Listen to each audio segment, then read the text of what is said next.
Aleksandrijos trasoje pradėtas šių metų Europos motokroso čempionatas. Įvyko pirmasis jo etapas. Šalia Šiaulių esančioje trasoje varžėsi 3 variklių klasių motosportininkai. Prizinę 3-ąją vietą pirmajame EMX Open klasės etape užėmė šiaulietis Vytautas Bučas.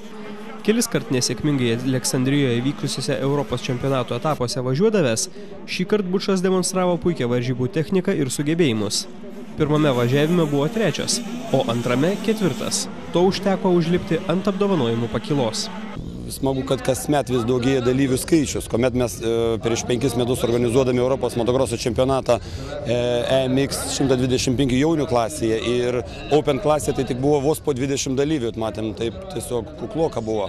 O šią dieną mes turim sulaukę 120 berods keli sportininkai 3 motociklų klasėse. Tad smagu, kad yra tikrai įvertintas mūsų kaip organizatorių darbas, įvertinta mūsų kaip trasa, kadangi atitinka į standartus.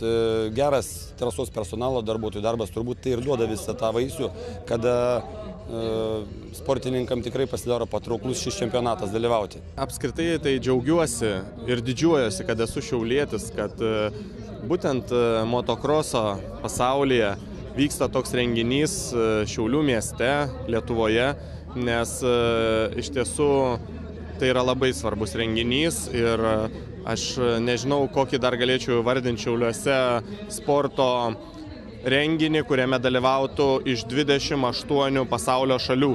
Suaugusiųjų Open klasėje triumfavo rusas Sergejus Paršinas. Kitose klasėse nugalėtojais buvo čekas Vaclavas Kovaras ir vokietis Brienas Hsu.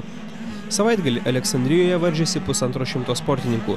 Kitų Lietuvos atstovų pasiekimai kuklesni. Jie nepateko į pirmuosius bendrosios įskaitos 10-tukus.